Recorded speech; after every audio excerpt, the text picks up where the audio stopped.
Greetings from Washington, ladies and gentlemen. Once again, I wish I could be with you in person. But we've been busy all this past week filming scenes here at the FBI headquarters. Meanwhile, I know you're in capable hands with the cast of tonight's great screenplay, Miracle on 34th Street, from my home studio, 20th Century Fox. We're particularly gratified to have the original stars of the picture, Maureen O'Hara, John Payne, Edmund Gwenn, and Natalie Wood. Miracle on 34th Street takes up a question as old as the spirit of Christmas itself. Is there a Santa Claus? And answers that question very happily. This Christmas week, when most of us think of Lux Flakes as a friendly gift, I'm in the position of thanking Lux Flakes for a friendly gift. The opportunity to be with you at this Christmas presentation through the magic medium of radio. But I imagine many of you housewives feel grateful also, if for different reasons. Lux Flakes, I'm sure, hold out to you the gift of greater leisure, longer life for your precious fabrics, added sparkle to your silverware and dishes. And here's another present to you from Lux, as our curtain rises on Act One of Miracle on 34th Street, starring Maureen O'Hara as Doris Walker, John Payne as Fred Gailey, Edmund Gwenn as Chris Kingle, and Natalie Wood as Susan Walker.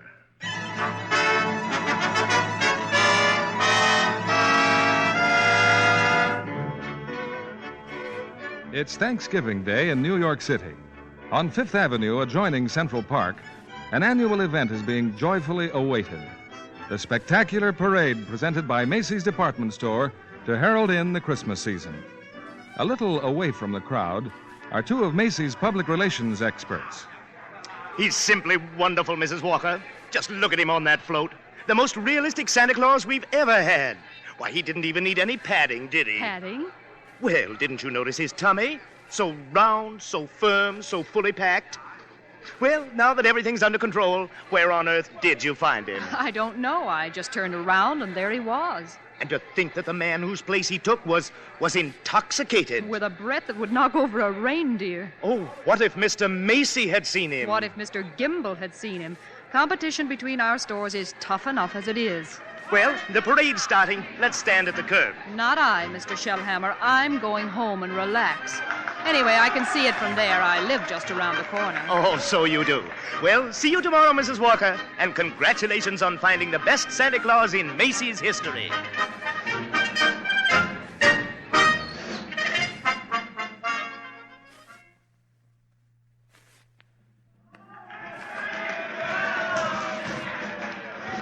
Certainly is a wonderful parade, Susan. Just look at that clown. Gosh, what a giant. Giant, Mr. Gailey? There are no such things as giants. Well, not now, maybe, but in olden days there's... Really, Mr. Gailey? And you a lawyer? Well, what about the giant that Jack killed? You know, Jack and the Beanstalk? Everybody knows that's a fairy tale. And I agree with my mother. Fairy tales are silly. Oh. Come in. Good afternoon. I'm Susan's mother. My maid said... Hello, Mother. I'm watching the parade. Mr. Gailey invited me. Hello, darling. Susie's told me quite a lot about you, Mrs. Walker. She's told me quite a lot about you, too, the man in the front department. This is all part of a plot, Mrs. Walker. I'm very fond of Susie, but I also wanted to meet you. At least you're frank. Here's old Santa Claus. Don't even mention the name. Why not, Mother? That Santa Claus you see is a last-minute substitute. But why? Well, remember the way the janitor was last New Year's? Oh, my. Tight as an owl. I see Susie doesn't believe in Santa Claus either. That's right. She never has. Well, that's the end of the parade. Mother, I've been thinking. It's Thanksgiving, and there are only two of us. Couldn't we invite Mr. Gailey? Well, Oh, please don't bother. I'll just have a sandwich or something. But we have such a big turkey. Please, Mother, please. Well, Did I ask all right, Mr. Gailey? Susie, shh. You asked fine, Susan. Dinner's at 3, Mr. Gailey.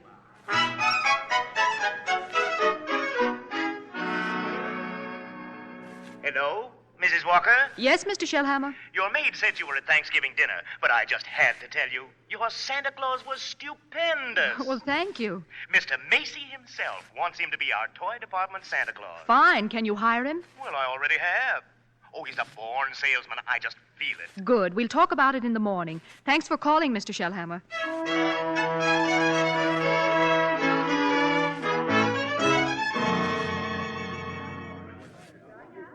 Here he is, Mr. Shellhammer. Here's Santa Claus. Thank you, Alfred. Thank you. Good morning, Santa Claus. Good morning. Now, before you go to the toy department, here's a list of toys that we have to push. You know, things we're overstocked on. Now, you'll find that a great many children will be undecided as to what they want for Christmas.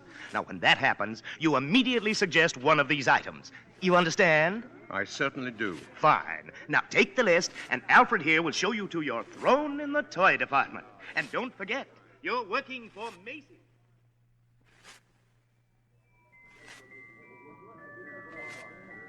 Are you really Santa Claus? Why, of course I am. And what do you want for Christmas, little boy? I want a fire engine with a real hose that squirts real wet water, and I won't do it in the house. I'll only do it in the backyard. I promise. And I promise you'll get your fire engine. You see, Mama? I told you he'd get me one. That's fine. That's just dandy. You wait here, Mortimer. Mama wants to thank Santa Claus, too. Yes, madam? Say, what's the matter with you? Now. What's the trouble? I told you before, didn't I? The kid wants a fire engine, but there isn't one to be had anywhere in town. Macy's ain't got any. Gimbel's ain't got any. Nobody's got any. My feet are killing me, and you say, okay, he gets the fire engine. Yeah, but you can get those fire engines at Schoenfeld's on Lexington Avenue. Only $4.50. Wonderful bargain. Schoenfeld? Hey, I don't get it. Oh, I follow the toy market very closely. Macy's sending people to other stores? Are you kidding? Well, the one important thing is to make the children happy, isn't it? Whether Macy's or somebody else sells the toy doesn't matter. Don't you feel that way? Who, me? Yeah. Oh, yeah, sure. Only I didn't know Macy's did. I don't get it. I just don't get Who's it. next, please? Right this way to see Santa Claus. All right, little girl. You're next. Well, of course, little girl. You want some roller skates? Well, you shall have them, too. Oh, Mama, he's going to bring me some roller skates. Yes, and he had some fine skates here at Macy's, haven't you, Santa Claus? Oh, they're good skates, all right, but not quite good enough. Now, I left some really wonderful roller skates at Gimbel's. I'm sure Gimbel's have just what this good little girl wants. Mr. Shellhammer? Are you Mr. Shellhammer? Gimbel's. Gimbel's? That's just what he did say. Gimbel's. The sales lady said I should speak to you. Gimbel's. I just wanted to congratulate you and Macy's on this wonderful new stunt you're pulling.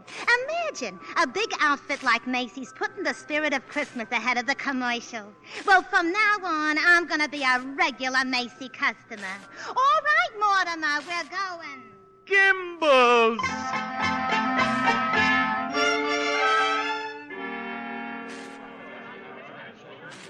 There's the toy department over there, Mr. Gailey. You certainly know all about Macy's store, don't you, Susie?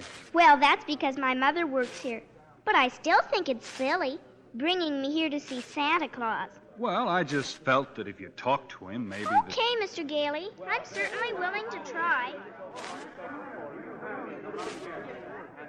Well, what a fine young lady. And what's your name, little girl? Susan Walker. What's yours? Mine? Kris Kringle. I'm Santa Claus. Oh, you don't believe that, eh? No. You see, my mother is Mrs. Walker. Oh. But I must say you're the best-looking Santa Claus I've ever seen. Really? Your beard, for instance. It doesn't have one of those things that goes over your ears. Well, that's because it's real. Just like I'm really Santa Claus. Go ahead. Pull it. Well, my goodness. It is real. Yes. Now, what would you like me to bring you for Christmas? Nothing, thank you. Whatever I want, my mother will get for me. If it's sensible and doesn't cost too much, of course. That's quite right, Susan. Oh, hello, Mother. Hello, Mr. Gailey. How are you? The explanation for this is all very simple.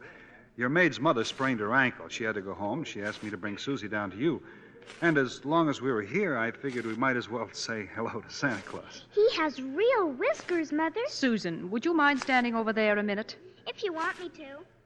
I shouldn't have brought Susan to see Santa, is that it? Oh, now you're making me feel completely heartless. I'm sorry. Don't you see, I tell Susan that Santa Claus is a myth, and you show her a very convincing old man with real whiskers. Whom is she to believe? Yeah, that's right, isn't it? When Susan was a baby, her father and I were divorced. Ever since then, I've protected my child by teaching her realities. If you don't believe in fairy tales and fantasy, you can never be hurt or disillusioned. We were talking about Susie, Mrs. Walker. And I must ask you to let me raise her as I see fit. All right, dear. We'll run along to my office now.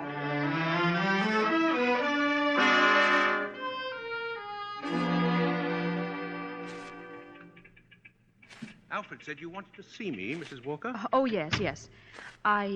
I'd be grateful if you'd please tell Susan that you're not really Santa Claus, that there actually is no such person. But, Mrs. Walker, not only is there such a person, but here I am to prove it. No, you must understand. I want you to tell her the truth. Now, what's your real name? Kris Kringle, and I always tell the truth. Susan, I'll bet you're in the first grade. Second grade. I mean your real name. That is my real name. My goodness, the second grade? Very well. I have your employment card right here. I'll look it up on that. That's a very cute dress, Susan. It's from Macy's. We get 10% off. Oh. So, you always tell the truth, do you? Look at your employment card. Name, Kris Kringle. Address, Brooks Memorial Home, Great Neck, Long Island. You may call the home if you'd care to confirm that, Mrs. Walker. It's a home for elderly gentlemen. Would you also like me to confirm this? What's that? Date of birth. As old as my tongue and a little bit older than my teeth. Place of birth, North Pole. Now, really. Why, I believe you doubt me, Mrs. Walker. And this tops everything. Next of kin. Oh, that. Dasher, Dancer, Prancer, and Vixen. I'm sorry to have to do this, Mr. Kringle? But the Santa Claus that we had 2 years ago is back in town, and I feel that we owe it to him to... What, have I done something wrong? No. It's just that we feel... Oh, excuse me. Hello? This is Mr. Shellhammer, Mrs. Walker. Drop whatever you're doing. Mr. Macy wants to see us immediately. Oh, I'll be right up. I'm afraid I'll have to be very abrupt with you. I have to see Mr. Macy. You'll be paid for the full week, Mr. Kringle, and I'll send your check to that address. Oh, come right in, Mrs. Walker, Mr. Shellhammer. Thank you, Mr. Macy. Now, about this new policy you two initiated. Oh. Macy's Santa Claus sending customers to Gimbals. I can explain everything, Mr. You don't Macy. have to explain a thing. Just look at my desk. 42 telegrams and over 500 phone calls. Grateful parents expressing undying gratitude to Macy's department store. Well, you don't say. From now on, not only will our Santa Claus continue in this manner, but every salesperson in the entire store. You mean if we haven't got what the customer asks for, we're to send him where he can get it. No high pressuring, no forcing a customer to take something he doesn't really want. I think that's wonderful, Mr. Macy. We'll be known as the helpful store, the friendly store, the store that places public service ahead of profits. And consequently, we'll make more profits than ever. As for you, Mrs. Walker and Mr. Shellhammer, you'll find a more practical expression of my gratitude in your Christmas envelopes. Oh, Thank you. And tell that wonderful Santa Claus I won't forget him either. Matter of fact, I'll tell him myself in the morning. Yes, indeed, Mr. Macy. Good night. Good night. Good night, Mr. Macy. And thank you again, sir. Imagine a bonus. Yes. Well, what's the matter with you? Mr. Shellhammer, I just fired him. Who? Santa Claus. Oh, no. No, you couldn't have. But I did. He's crazy, Mr. Shellhammer. He really thinks he is Santa Claus. I don't care if he thinks he's the Easter Bunny. Find him. Oh, no.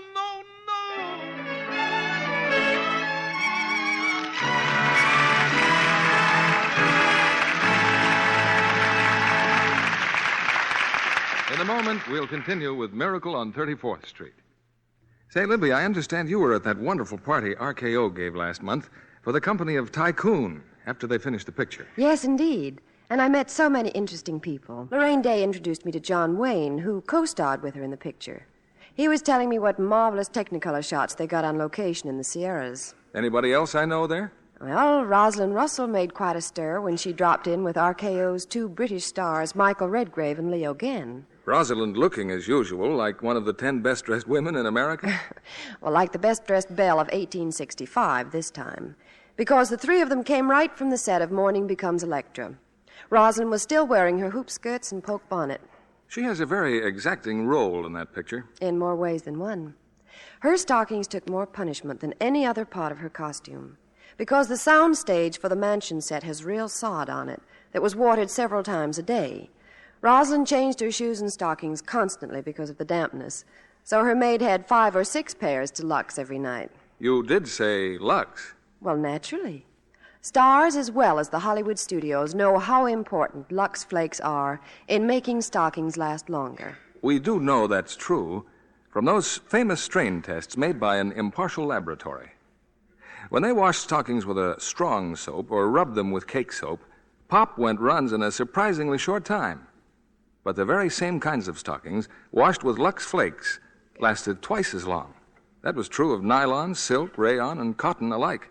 That's a good tip for girls who get some of the new smoky-toned nylons for Christmas. They can make them last much longer, keep the colors lovely longer, if they Lux them regularly. Lux helps stockings last twice as long. So, with gentle Lux care, you can get the wear of an extra pair from every pair of stockings. We continue with Act Two of Miracle on 34th Street, starring Maureen O'Hara as Doris Walker, John Payne as Fred Gailey, Edmund Gwenn as Kris Kringle, and Natalie Wood as Susan.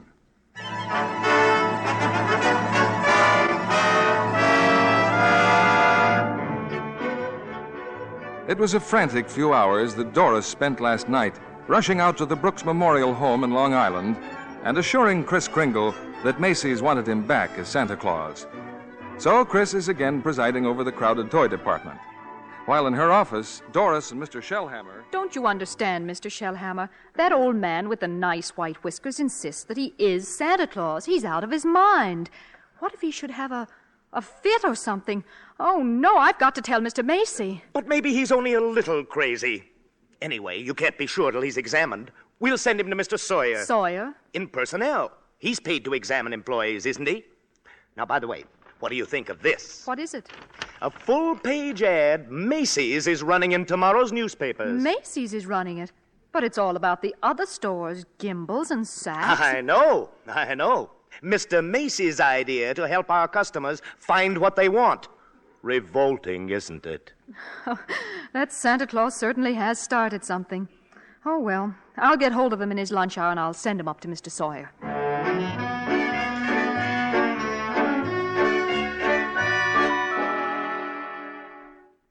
Changed my clothes, Mr. Sawyer, and came right up. Oh, then that's your own beard, huh? Oh, yes. Interesting complex in back of that. Why do you carry a cane? Always carry a cane, Mr. Sawyer. Well, that is when I wear street clothes. I carved this cane out of a runner from one of my old sleighs. What's that? What's that? With a fine, solid silver top. Who was the first president of the United States? Oh, give me a difficult one. Like who was vice president under John Quincy Adams? I'm conducting this examination. The answer is Daniel D. Tompkins. You're a rather nervous man, aren't you? Do you get enough sleep? My personal habits are no concern of yours. Now, what hand am I holding up? Right hand. How many fingers do you see? 3. Oh, dear. And you bite your nails, what? too. Oh. Stand up now. Feet together, arms extended. Muscular coordination test. I've taken dozens of these tests. Mr. Sawyer, are you happy at home? That will be all, Mr. Kringle. The examination's over. Thank you. And it may interest you to know that I've been happily married, very happily, for 22 years. Very happily married. Delighted to hear it. Bye, Mr. Sawyer. Bye. Miss Prawn. Yes, sir. Get Mrs. Walker on the phone. Yes, sir. But your wife, Mr. Sawyer, she's called 4 times already. Tell my big fat wife to shut up and mind her own business. Here's Mrs. Walker, sir. Hello? I was just going to call you, Mr. Sawyer. There's a Dr. Pierce stopping by this afternoon at 3. Who's Dr. Pierce? He's the physician at the Brooks home. I thought we might discuss Mr. Kringle's case with Well, him. there's hardly any point in discussing it, Mrs. Walker. Obviously, the old man should be discharged.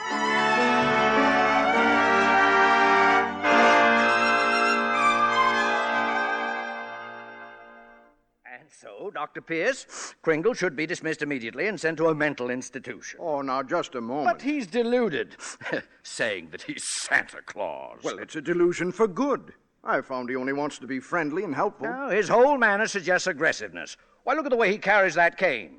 Well, Mrs. Walker, naturally, I can't discharge that loony, so when he exhibits his maniacal tendencies, please realize the responsibility is completely yours. Well, I'm right back where I started. Mrs. Walker, I assure you, Kris Kringle has no maniacal tendencies. But if there's the slightest possibility of his causing any trouble... Well, what trouble? All that need happen is that a policeman asks him his name, Kris Kringle, clang, clang, and Macy's Santa Claus lands up in the psychopathic ward. Well, you can prevent that very simply.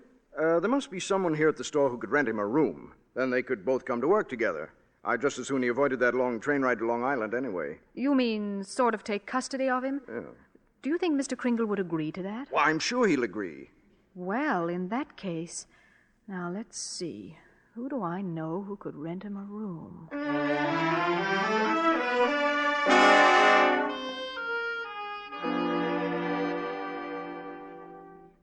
You're going to have dinner with us, Mr. Kringle. Oh, thank you, Susan. I'm also very glad you're going to live next door with Mr. Gailey. Oh, why? Because you're nice to talk to. Oh, what a fine young man that Mr. Gailey is, eh? Just think, allowing me to share his apartment, a mere stranger. Confidentially, he did it because Mother hinted to him. Oh, well, anyway, I'm very grateful. Shall I tell you what I did in school today? Yeah, by all means. Any games? Yes, and a very silly game, too. They played zoo, and each child was supposed to be an animal. But, Susie, they were just pretending. Well, that's what makes the game so silly. Well, of course, in order to play games, you need imagination. Oh, that's when you see things, but they're not really there. Oh, yeah. Yeah, but, to me, imagination is a place all by itself. Now, you've heard of the French nation. The British nation. Well, this is the imagination. A very interesting place, too. Now, how would you like to be able to make snowballs in the summertime, eh? Or be the Statue of Liberty in the morning, and in the afternoon, fly south with a flock of geese? Oh, I'm quite sure I'd like it, but... Oh, it's very simple. Now, look here, anyway, the next time they play zoo, you can be a monkey. But I don't know how to be a monkey. Don't you? Here, I'll show you. Now, first you bend over a little, like this, see? Now, let your arms hang loose, eh? Like this? Yeah, that's fine. Now, put your hand over here and start scratching, see? That's excellent, Susan, excellent. That's as fine a bit of scratching as I've ever seen. Well, now start chattering. Chattering? Yes, chattering. Listen, now. See? And keep on scratching. Now then, we'll do it together, see? Chatter and scratch and chatter. Huh? Well, that's fine, Susan. Fine, you're doing beautifully.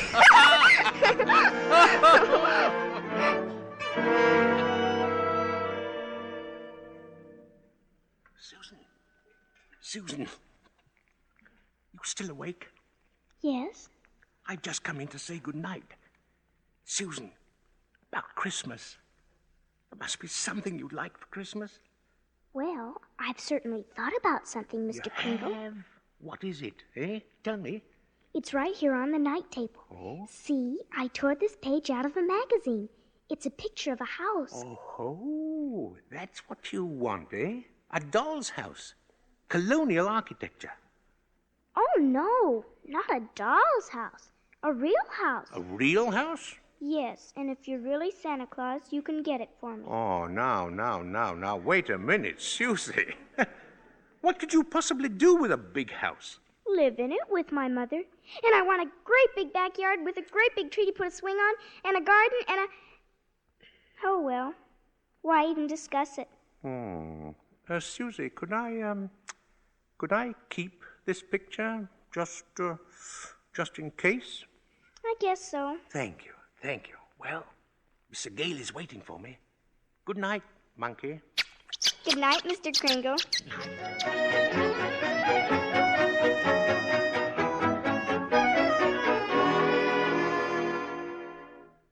Take whichever bed you want, Mr. Kringle. Oh, you're very kind, really.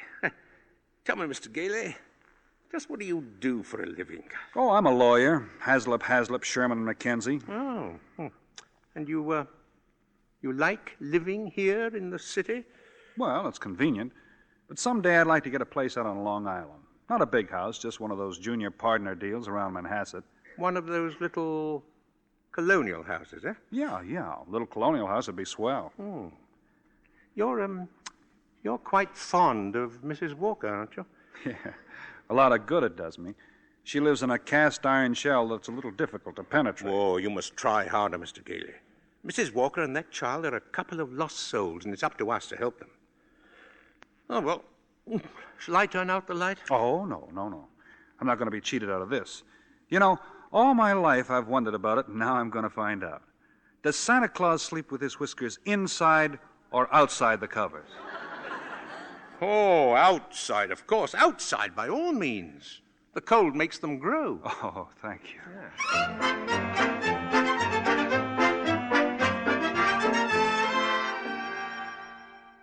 Come in, Mrs. Walker. Come in. Thank you, Mr. Macy. I've just heard something very exciting. You have? Well, let me tell you something very exciting. Our policy of being kind to customers has tripled our sales. Now, what do you think of that? That's wonderful, Mr. Macy. And Gimbals thinks it's wonderful, too. Gimbals? Gimbals are adopting the same policy. Well, is that so? And it gives me an idea. As long as Gimbals are doing the same thing, why not some pictures for the newspapers? Pictures? Yes, you and Mr. Gimbal shaking hands. Shaking hands? R.H. Macy and Gimbal? Well, yes. Yes, why not? With Santa Claus, it's a great idea, Mrs. Walker. Macy and Gimbal, shaking hands.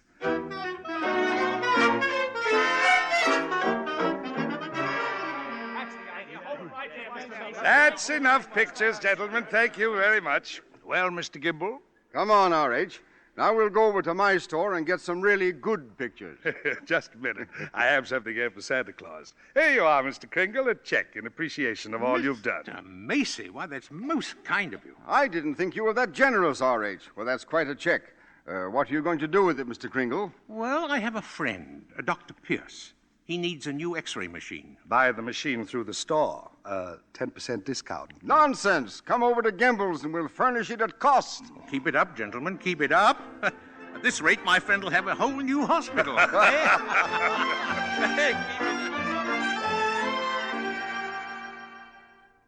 How did the pictures turn out, Mr. Kringle? Oh, fine, Alfred, fine. How about a game of checkers during lunch? No, not today, Chris. I don't feel so good. Huh? What's the matter, Alfred? Oh, nothing much. You remember I was telling you how I like to play Santa Claus over at the Y and give out packages to the kids? Yeah? Well, I was telling Mr. Sawyer about it, and he says that's very bad, that psychologically it's all wrong. Wrong? To be nice to children? Well, he says guys who play Santa Claus do it because when they was young, they must have done something bad. Now they do something they think is good to make up for it, see? It's what he calls a guilt complex. Alfred, what else has he found wrong with you? Oh, nothing much. Just that I hate my father. I didn't know it, but he says I do. Excuse me. Hey, ain't you going to lunch? Later. Right now I have an appointment with Mr. Sawyer.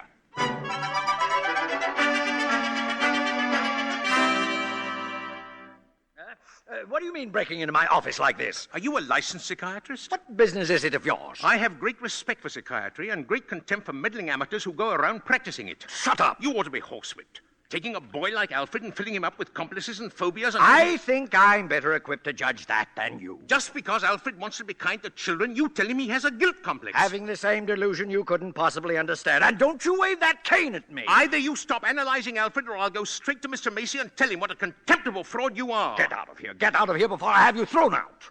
There's only one way to handle a man like you.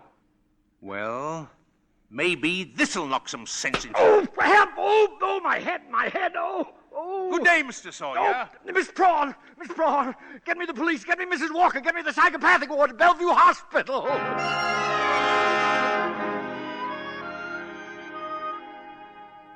You can see Mr. Crinkle now, Mr. Gailey. Thank you, nurse. Hello, Chris. Hello, Fred.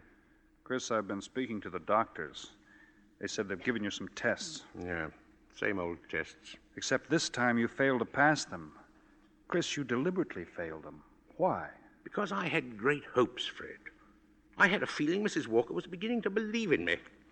Now I discover she was only humoring me all the time. But this wasn't Doris's idea at all. Mr. Sawyer had you sent here before she even knew about it. But why didn't she come to me and explain things? Because she didn't want to hurt you. Oh, it's not just Mrs. Walker, Fred. Now, take Mr. Sawyer. He's contemptible, dishonest, deceitful, yet he's out there and I'm in here. Well, if that's normal, I don't want it. But you can't just think of yourself, Chris. What happens to you matters to a lot of other people.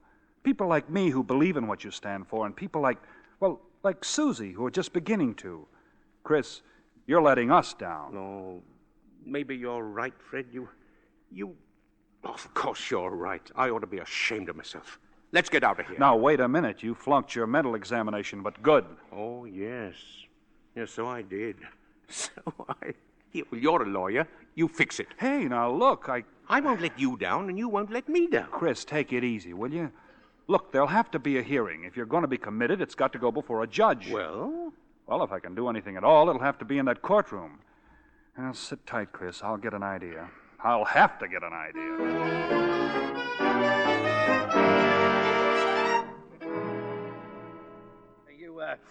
Sent for me, Mr. Macy. I certainly did, Mr. Sawyer. I brought my family to the toy department to see our Santa Claus. And our Santa Claus isn't there. He's in Bellevue. Yes, Mr. Macy. Because he's a lunatic. Yes, sir. Lunatic. Lunatic my foot. You listen to me, Sawyer. You get that case dropped right away, you'll have another lump to match the one he gave you. But it's out of my hands. Mr. Kringle goes to court in the morning. Well, just see that he's back in the toy department by afternoon. Now get out of here.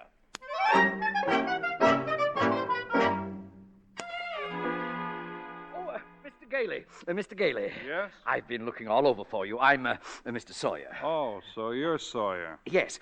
I was just speaking to the court clerk, and he said you represent Mr. Kringle. Well, I represent Mr. Macy. Then I'll see you in court. Oh, well, that's what I wanted to speak to you about. Now, Mr. Macy would like to drop the whole case right now. You see, we're most anxious to avoid any publicity. No publicity, huh? That's very interesting. Ah, then you'll cooperate? You know something, Sawyer? You've just given me the idea I've been searching for. Oh, good, good. If I'm going to win this case, I'm going to have public opinion and plenty of it. And publicity's just the way to do it. Thanks, and so long, Sawyer. Mr. Gailey! But Mr. Gailey!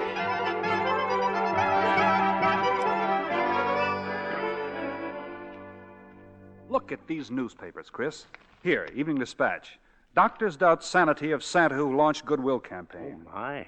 Daily Bulletin. Macy's Santa Claus to have lunacy hearing. What's this one? New York Star.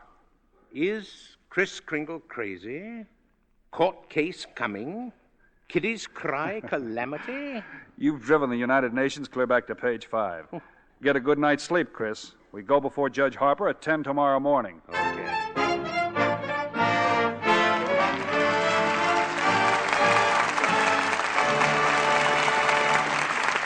We pause now for station identification. This is CBS, the Columbia Broadcasting System.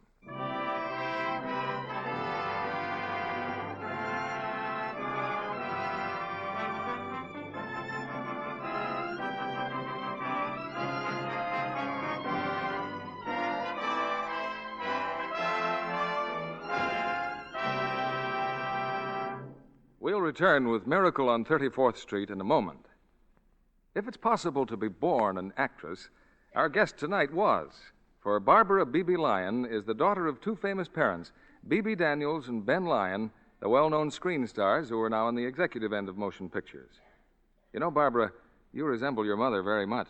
Thank you, Mr. Kennedy. That's a great compliment. But I know I'll have to work hard and make a place for myself. Right now I'm studying dramatics. And visiting the studios to study techniques? That's right. I spent a lot of time at 20th Century Fox watching them make Gentleman's Agreement. Dorothy McGuire is so natural. She's marvelous. And Gregory Peck turns in one of his finest performances in that story of present-day intolerance. Yes, and I was interested in Celeste Holm, too, because she plays her first straight dramatic role in Gentleman's Agreement. Afterward, she asked me to tea in her dressing room. But an uninvited guest almost spoiled the party. Who was that? Gregory's dog, Perry.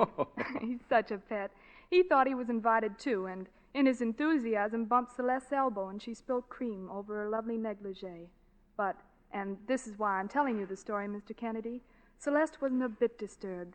She just handed the robe to her maid and told her to Lux it right away. She couldn't give it safer treatment. Studio wardrobe departments specify Lux Care for everything safe in water alone. So do Mother and I. Since she's been back from England, where Mother and Dad spent the war years, we've been splurging on lingerie. But it really doesn't seem extravagant because nice things last so long with Lux Care. Lux Care actually does keep underthings lovely 3 times as long. So any girl who gives her underthings Lux Care can have 3 times as many without spending a bit more. Instead of just replacing underthings that have grown faded and old-looking from wrong washing, she can buy extra new ones, soon have 3 times as many, because they stay lovely 3 times as long. Thank you for coming tonight, Barbara Lyon. Now, here's Act 3 of Miracle on 34th Street, starring Maureen O'Hara as Doris Walker, John Payne as Fred Gailey, Edmund Gwenn as Chris, and Natalie Wood as Susan.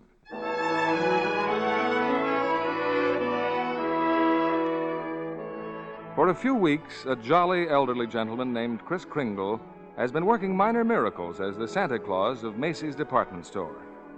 But now his sanity has been seriously questioned, and in a crowded courtroom, Judge Harper listens patiently as the assistant district attorney summons Kris to the witness stand. Now, this is not a trial, Mr. Kringle. It's just a hearing, so you don't have to answer any questions. Now then, where do you live, please? Well, it seems to me that's what this hearing will decide, won't it? Mr. Kringle, do you believe that you are Santa Claus? Of course I do. That's all, Your Honor. The state rests its case. Well, Mr. Gailey?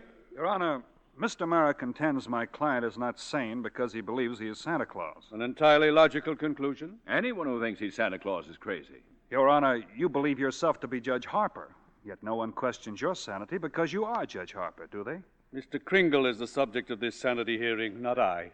Very well, Your Honor. But I intend to prove that Mr. Kringle is Santa Claus. Mr. Mara, I thought you said this was a cut-and-dried sanity hearing. I thought it was, Your Honor. In the view of Mr. Gailey's statement, I'll have to review the entire background of this case. Court's adjourned till tomorrow morning.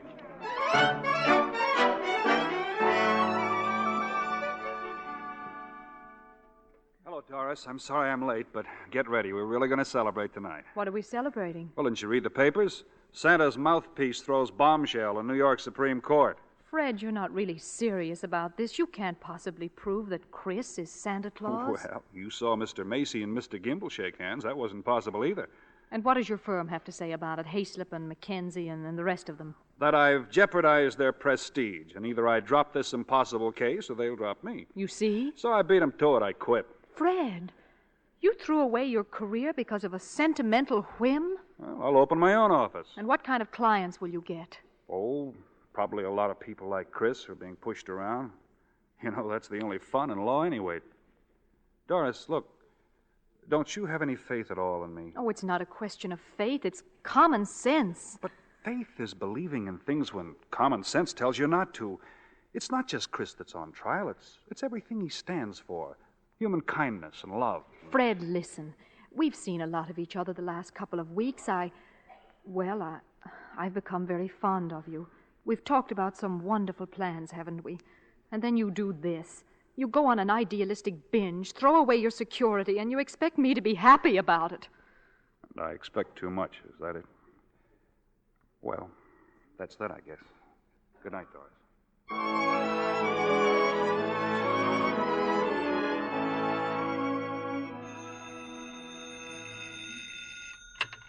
Hello. Yes, this is Mr. Mara. Well, can't I wait till tomorrow? I'm eating Who's been subpoenaed? Well, how do you think I feel about it? I'll see you tomorrow. Who's that, dear? R.H. Macy's been subpoenaed. Oh, my. Oh, those reporters. They make me look like a sadistic monster who likes nothing better than to drown pussycats and tear wings off of butterflies. Quiet, dear, quiet. Tommy's still awake. Oh, yeah. It'd just break his heart if he knew what his daddy's doing. I'm doing my job as assistant district attorney. Well, I'm not so sure, but that I agree with him. Mr. Kringle looks like a very nice old man, and I don't see why you have to keep persecuting him. I'm not persecuting him. I'm prosecuting him. I like the old man, too, but there's nothing I can do about it. You know something, Thomas? Sometimes I wish I'd married a butcher or a plumber. Well, if I lose this case, it's very possible you'll get your wish. R.H. Macy, I wonder what he's going to pull tomorrow. Proceed with the witness, Mr. Gailey. Now then, Mr. Macy, if you recognize the defendant, please tell us who he is. Kris Kringle, of course.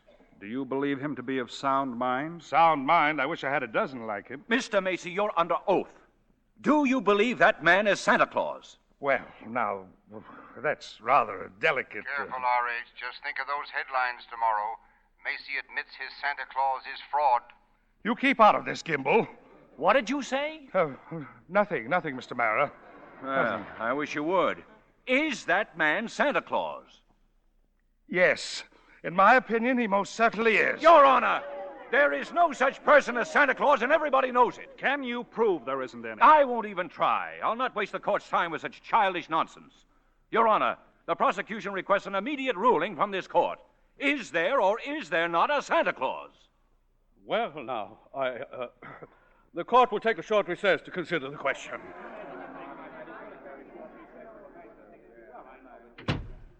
Hello, Henry. Why, Charlie, what are you doing here? Can't an old friend visit you in your chambers? And if you ask me, you never needed a friend like you do now. This Kringle case? Well, I certainly don't see what they're making such a fuss about. Henry, that's Santa Claus you got out there on trial for lunacy.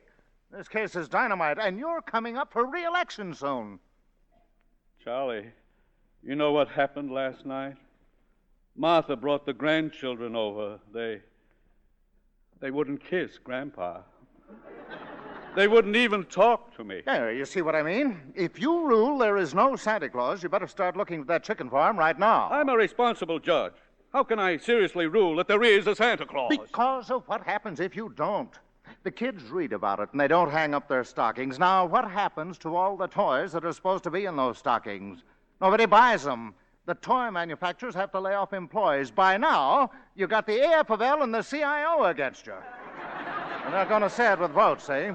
Oh, the department stores are going to love you, too. Yes, sir, Henry. And what about the Salvation Army? They got a Santa Claus in every street corner, and they take in a lot of money to help the poor. But go ahead, Henry. You go in there and rule there isn't any Santa Claus. But if you do, you can count on getting just 2 votes.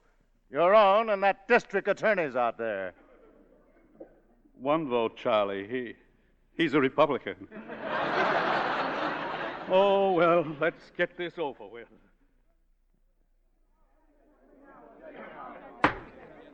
The question of Santa Claus seems to be largely a matter of opinion.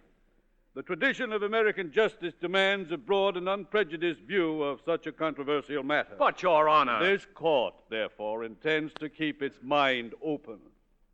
We shall ask for evidence on either side. But the burden of proof clearly rests with my opponent. Can he produce any evidence to support his views? If Your Honor please, I can. Will Thomas Mara please take the stand? Who? Me? No, Thomas Mara, Jr. I believe he and his mother are both in court today. Hi, Papa. Hi. Tommy, do you believe in Santa Claus? I sure do. He gave me a brand new sled last year. And what does Santa Claus look like, Tommy? Well, there he is, sitting right over there. Your Honor, Overruled. Tell me, Tommy, why are you so sure there's a Santa Claus? Because my Papa told me so. Didn't you, Papa? Thank you, Tommy. You can go back to your mother now. See you later, Papa. You certainly will. Your Honor! Don't forget, Santa Claus. This year I want a football helmet. Now, don't worry, Tommy. You'll get it. Mr. Kringle, if you don't mind. I'm sorry, sir. Your Honor, the state of New York concedes the existence of a Santa Claus. But in so conceding, we demand that Mr. Gailey stop presenting personal opinion as evidence. I insist he submit authoritative proof that Mr. Kringle here is the one and only Santa Claus. Well, Mr. Gailey, are you prepared to show that Mr. Kringle is Santa Claus on the basis of unprejudiced authority?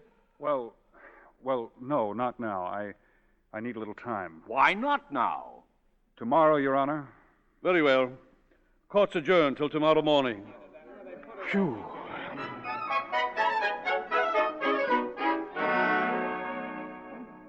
Now come, Susan, dear. Finish your supper. But I can't, Mother. All those things they're saying in the newspapers about Mr. Kringle and Mr. Gailey. Susan, they're having this trial because he says he's Santa Claus. But he's so kind and nice and jolly. He's not like anyone else I know. He must be Santa. You know something? I think perhaps you're right. Is Mr. Kringle sad now, Mother? I'm afraid he must be. Then I'll write him a letter. Maybe that'll make him feel better. I'll cheer him up and I'll tell him I believe him.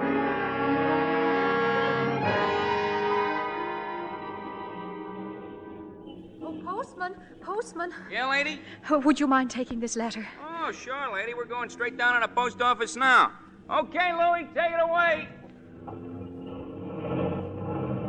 What do you know, Louie? Another letter for Santa Claus. Hey, here's a new one. Instead of North Pole, this kid's got it addressed to Kris Kringle, New York County Courthouse. Well, the kid's right. Huh? Oh, yeah, sure. They got him on trial down there. He claims he's Santa Claus, and the DA claims he's nuts. Hey, Frankie, I got an idea. Yeah? How many Santa Claus letters do you think we got down there in the dead letter office? Oh, who knows? Must be 50,000. Bags and bags all over the joint. You mean? But, Frankie, why not? Wouldn't it be nice to get rid of them all? Wouldn't it? Boy, oh boy. Look, Louie, as soon as we get to the post office, we go see the supervisor. You know something? I bet we both get promoted.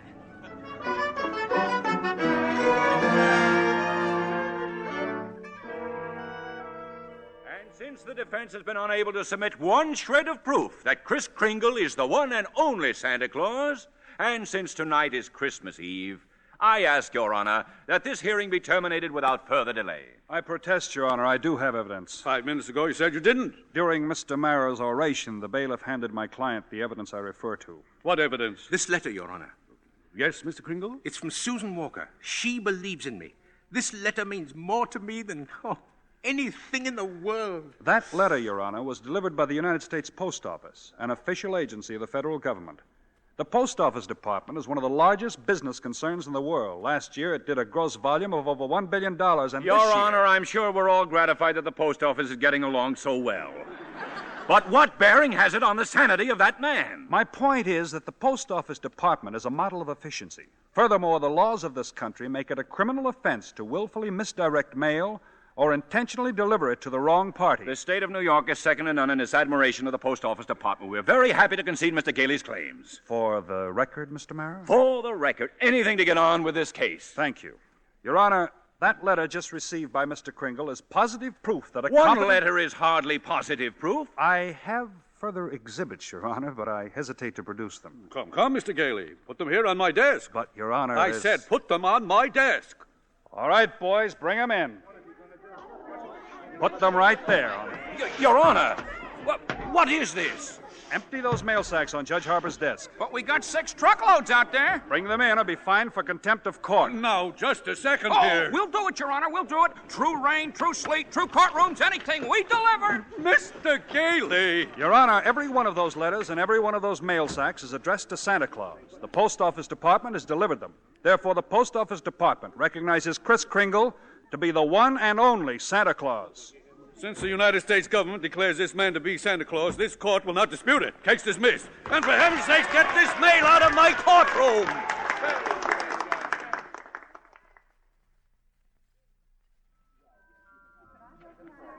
So as soon as I got out of court, I came straight to Mace's to see you, Doris. Oh, Chris, I'm so glad you won. Well, we're having a big Christmas party at the Brooks home tomorrow morning. I'd like so much to see you and Susie there. We'll be there, Chris. Oh, couldn't you just come home now and have dinner with us? Now? Tonight? Me? My goodness, Doris, it's Christmas Eve. Oh.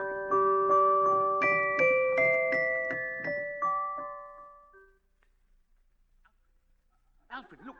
Look who came all the way out here to the home just for our Christmas party. Chris, it's Mr. Macy. Mr. Gimble, too. Oh, excuse me, Alfred. Mrs. Walker and Susie have to leave now, and I don't want to go without my shoes. But, Susie, darling, you got so many presents. That's the one I wanted. That's the one Mr. Kringle was going to get for me. Well, what was it? It doesn't matter. I knew I wouldn't get it, but I thought he'd at least tell me why. Susie, I'm sorry, Susie. I tried my best, You but couldn't get it because you're not Santa Claus. Susan! Just a nice old man, like Mother said. But I was wrong when I told you that. You must believe in Mr. Kringle and keep right on doing it. You must have faith in him. But that doesn't make sense, Mother. Faith is believing in things when common sense tells you not to. Huh? I mean, just because things don't turn out the way you want them to the first time, you've still got to believe in people. I found that Hello, out. Doris. Oh, Fred. Mr. Gailey! Oh, Mr. Gailey! Merry Christmas, Susie.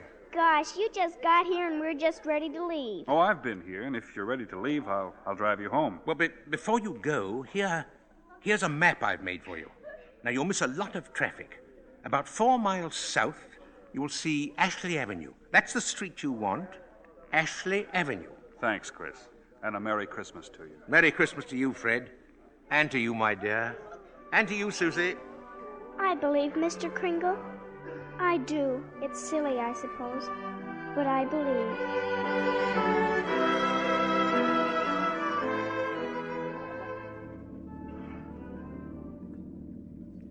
I don't understand it, Fred. The map Chris gave us definitely says Ashley Avenue. We've been on Ashley Avenue now. Stop the car! Oh, stop the car, please! Susie, what is it, darling? What's the matter? There it is, the house! The house! Susie, What in the world? She's running into that house. At least there's no one home. It's brand new. It's just been built. Yeah, for sale, it says. For sale. What on earth is that child up to?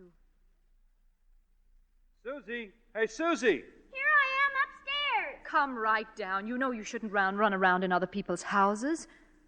That's strange. I'll say. No, I mean this house. I've seen this house somewhere. I know I have. Maybe in a magazine Mother, or... it's our house. It's the one I asked him for, Mr. Kringle. Mr. Kringle? I know it is. Oh, you were right, Mommy. You were right. Susie. Mommy told me if things didn't turn out just the way you wanted them to at first, you've still got to believe. And I kept believing, and you were right, Mommy. Mr. Kringle is Santa Claus. Now where are you going? In back to see if there's a swing. Oh, there is one. You told her that about believing? Well, you told me, Fred. Sign outside. For sale, huh? Well, we can't let her down, can we? I never really doubted you. It was just my silly common sense. It even makes sense to believe in me now. I must be a pretty good lawyer. I'd take a little old man and legally prove to the world that he's Santa Claus. Now, you know that couldn't... Fred. What's the matter? There in the corner by the fireplace. Oh, no.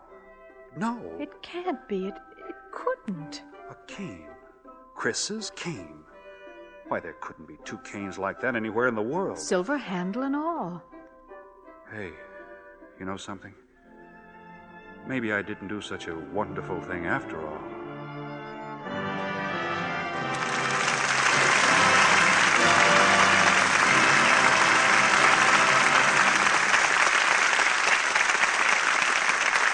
Our stars will return for their curtain calls in a moment.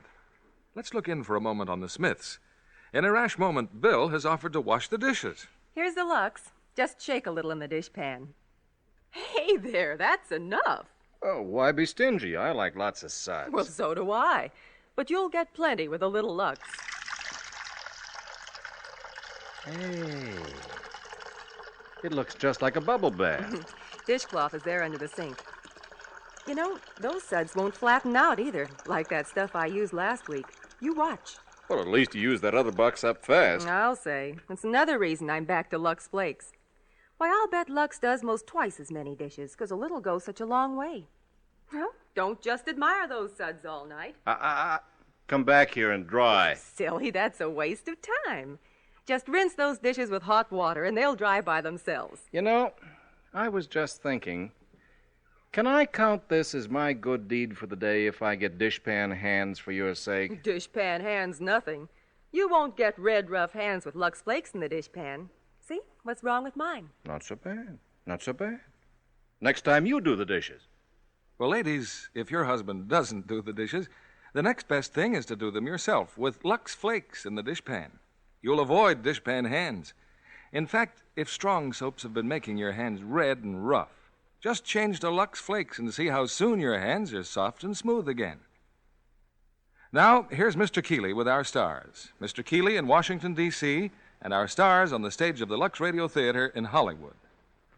For a most delightful holiday performance, all our thanks to Maureen O'Hara, John Payne, Edmund Gwenn, and Natalie Wood, who return to the spotlight for a curtain call.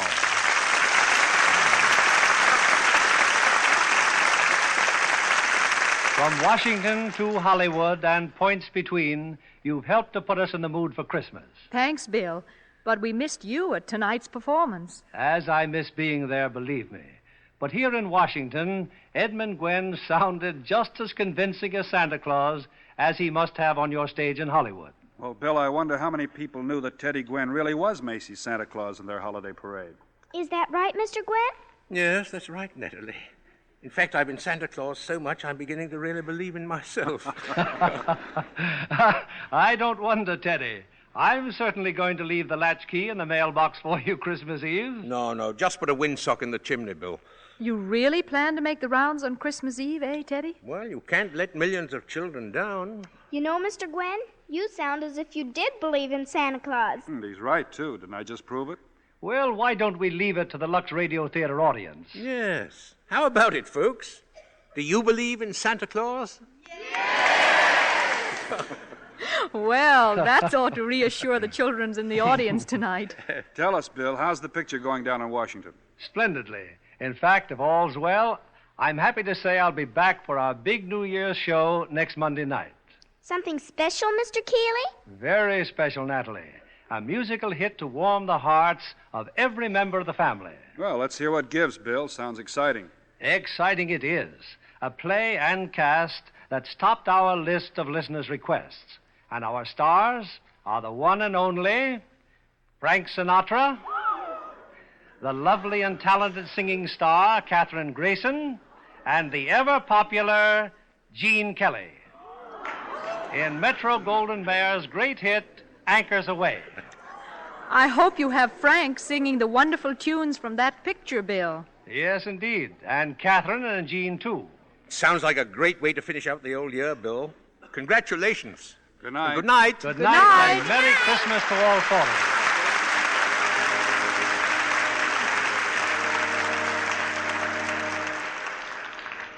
you. Once again, the world looks forward to another Christmas. It would be idle to say that peace reigns everywhere on earth, that men confront the future with untroubled hearts. But this much we can say, that for one day the world is brought together by the worship of the Prince of Peace. And if that spirit can burn so brightly for a single day, we have cause to hope that it may someday shine forever in men's hearts. On behalf of Lever Brothers Company and of us of the Lux Radio Theatre, may I wish all of you the happiest of holidays.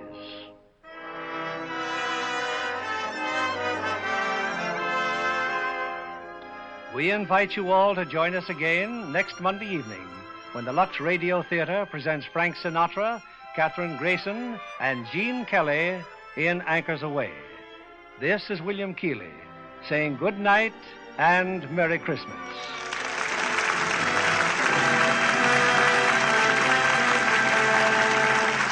Maureen O'Hara and Natalie Wood appeared through the courtesy of 20th Century Fox, producers of Captain from Castile and Daisy Kenyon. Edmund Gwenn appeared by arrangement with Metro-Goldwyn-Mayer, producers of Cass Timberlane, starring Spencer Tracy and Lana Turner. Heard in our cast tonight were Joseph Kearns as Sawyer, Alan Reed as Macy, Bill Johnstone as Mara, and Herbert Butterfield as Judge Harper. Our music was directed by Louis Silvers. And this is your announcer, John Milton Kennedy, reminding you to join us again next Monday night to hear Anchors Aweigh with Frank Sinatra, Katherine Grayson, and Gene Kelly. Pepsodent won by 3-1. Yes, in a recent survey, families throughout America compared new Pepsodent toothpaste with the brands they'd been using at home. By an overwhelming average of 3-1, they preferred new Pepsodent with Irium over any other brand they tried. They said new Pepsodent toothpaste tastes better, makes breath cleaner, makes teeth brighter. Yes, with families who made comparison tests, Pepsodent won by 3-1. Be sure to listen next Monday night to the Lux Radio Theatre presentation of Anchors Aweigh with Frank Sinatra, Katherine Grayson, and Gene Kelly. Stay tuned for My Friend Irma, which follows immediately over most of these stations. This is CBS, the Columbia Broadcasting System.